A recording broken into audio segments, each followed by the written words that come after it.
this facility is equipped to deal with thousands of returned travellers, but is it equipped to deal with just returning travellers from India? Well, it's a very good question, Laura, and one that has raised some concerns for the Northern Territory government. Now, I have a bit of breaking news here, and that is that the Chief Minister's office says that there is the potential for a repatriation flight on the 6th of May to go ahead, a repatriation flight from India here to Darwin, where the passengers would then go into quarantine here at Howard Springs. Now, last Thursday, the Chief Minister, Michael Gunner, announced that all of those repatriation flights would be deferred until June, but there has been since some further negotiations, and there is the possibility that that flight on the 6th of May could go ahead, and that there could be another flight or perhaps two throughout the month of May. So the government backtracking a little bit on that decision to defer all of those flights that were due to come here in May. Of course, concerns had been raised after there were a huge number of cases aboard the last two flights that have arrived here. More than 40 positive cases aboard those two flights. The Deputy Chief Health Officer, Charles Payne, said last week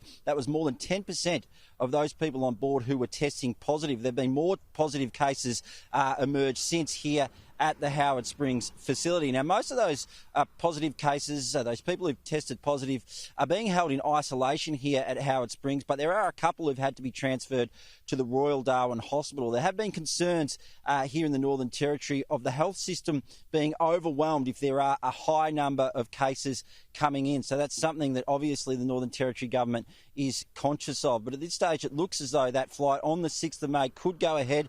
The government says there'll be a decision, a final decision on that flight later in the week. No doubt those people who are stuck in India will be hoping that that flight does go ahead. But interesting listening to your conversation there with Jim. I mean, that'd only be a couple of hundred people at the most to be able to get back here, and perhaps 400, 600 for all of May if all of those flights were to go ahead.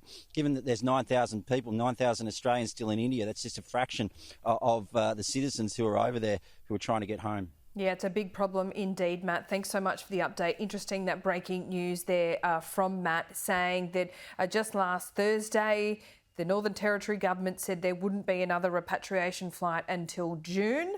Now it is saying that there is a potential for one on the 6th of May. A decision will be made later this week, and there might be two more before the end of that month as well. So we are standing by to hear from the Prime Minister after this national security meeting later this morning.